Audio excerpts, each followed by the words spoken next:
Donc la surprise, c'est que, vu les élections départementales qui vont se dérouler bientôt, nous avons actuellement 13 listes complètes, 13 listes qui sont validées. Donc c'est porte-bonheur, tu vois ? Je pense. Nous sommes en train de finaliser les 4 qui restent, mais bon, d'ici le 16, où c'est la clôture du dépôt de dossier, je pense nous espérons avec le numéro 13 finaliser tout ça. Donc si ça se passe, vous serez les premiers informés. Les listes ne sont pas des listes Front National, ce sont des listes Rassemblement Bleu Marine. Comme vous avez pu le remarquer quand vous regardez la liste, il y a un certain nombre de personnalités qui sont membres non pas du Front National, mais du Rassemblement Bleu Marine. Et c'est très important puisque nous avons la vocation de faire venir vers nous non pas seulement des gens du Front National, mais aussi des gens qui sont proches de nos idées, qui veulent défendre la France et qui ont choisi de se regrouper autour de Marine Le Pen et du Rassemblement Bleu Marine. Ils ne sont pas encartés, quoi. Si, ils font partie du Rassemblement Bleu Marine. On se prévaut d'être le premier parti de France. Donc il aurait été anormal que l'on n'ait pas des candidats dans tous les camps. Voilà.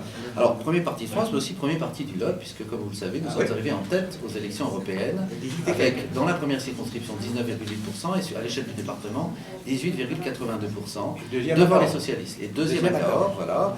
Donc, nous sommes une force politique locale très importante, et d'ailleurs, c'est très clair pour tout le monde, puisque Mme Lagarde, quand elle a annoncé ses listes, a attaqué le Front National, et non pas l'UMP et l'UDI, qui sont complètement amorphes. C'est pareil, c'est blanc bonnet et bonnet blanc. Divisé, incapable de faire des listes. C'est l'UMPS. Oui, oui. Mais non seulement c'est l'UMPS, mais disons que c'est plutôt le PS ici, parce que l'UMP n'existe pas. UDI-UMP, c'est absolument lamentable que des gens qui ont d'ailleurs eu un sénateur-maire à Cahors sont incapables de s'entendre pour des raisons personnelles.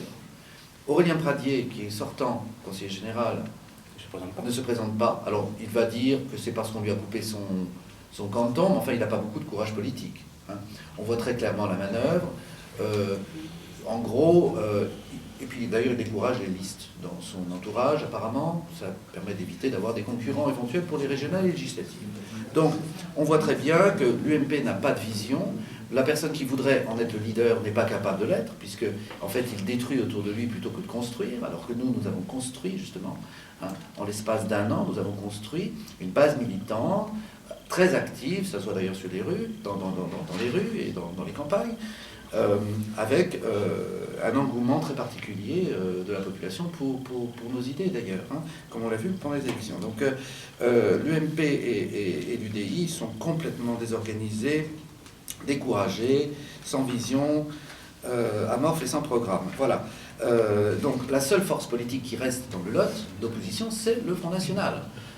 Et nous avons bien entendu l'intention d'assumer ce rôle de leader de l'opposition lotoise face à l'establishment du PSPRG, qui maintenant est de plus en plus coupé de la population, puisqu'il est dirigé par des apparatchiks qui ont réussi à cet exploit de déstabiliser en fait le pouvoir de Gérard Miquel et son dauphin Serge Rigal, qui exprimait plus la ruralité.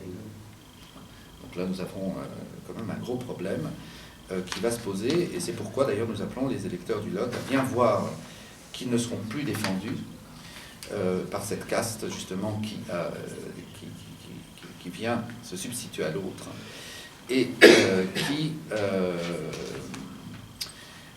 qui en fait fait semblant de défendre les intérêts du Lot, hein, si vous regardez, parce qu'ils ne font que soutenir le gouvernement sur tous les points, sans aucune exception. La défense de l'école rurale, c'est venu d'un mouvement dit apolitique. Ce n'est pas venu des élus socialistes du Lot, qui auraient dû se manifester un petit peu plus tôt. Hein. En plus, là, hier ou avant-hier, ils ont signé un truc en 4e vitesse. Enfin, la démocratie confisquée, enfin, c'est vraiment n'importe quoi.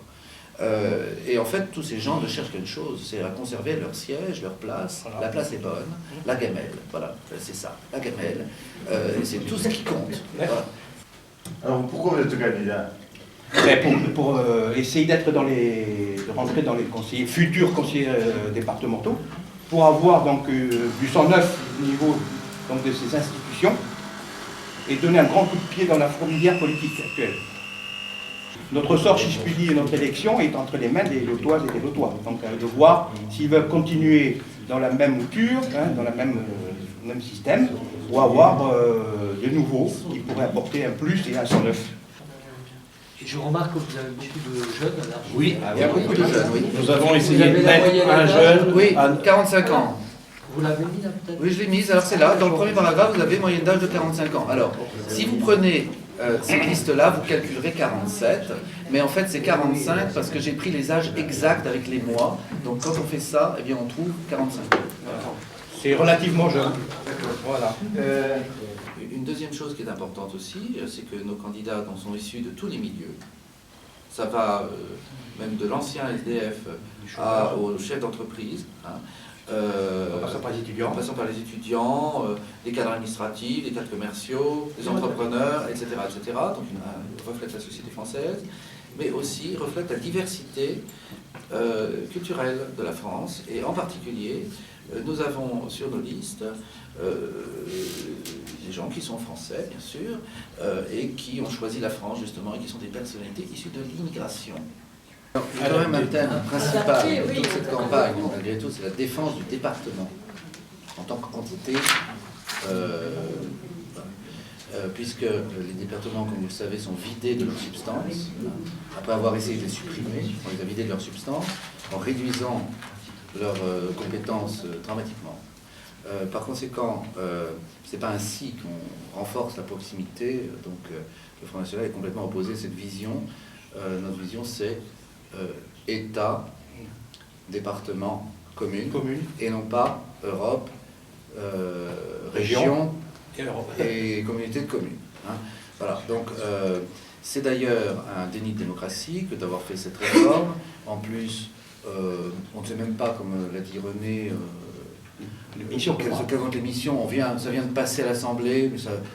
assistante sociale, voilà la mission. Voilà, donc c'est franchement absolument lamentable de conduire des élections pour un corps constitué dont on ne sait même pas à quoi il va servir. Voilà. Donc c'est un peu voler les électeurs. Enfin, ça rejoint un peu ce que je disais, c'est qu'à terme, ils veulent dissoudre le département. Ils veulent faire des Länder comme en Allemagne, où il n'y aura plus de France, il n'y aura plus de nation. Et nous, on ne veut pas ça. Nous, on veut la commune, département et État. Voilà. Alors, le département ici est très important puisque c'est quand même un élément fort de l'identité lotoise. Nous sommes un département très rural et très attaché justement à ce qui s'appelait avant le Conseil général et maintenant le Conseil départemental. Vous pouvez s'exprimer justement beaucoup de gens venus de la ruralité en tant qu'élus. Hein. Et d'ailleurs, nous remarquons que le Parti socialiste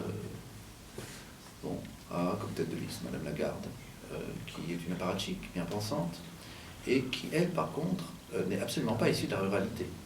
Donc, elle n'est pas du tout représentative de ce département, premièrement, et deuxièmement, elle l'a déjà démontré, puisqu'elle a réussi, par des manœuvres politiciennes, à mettre en péril l'actuel président du Conseil général, le dauphin de M. Miquel, donc Serge Rigal, qui...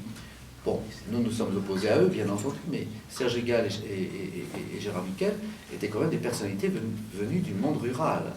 Donc on voit très bien la transformation qui s'opère au Parti socialiste.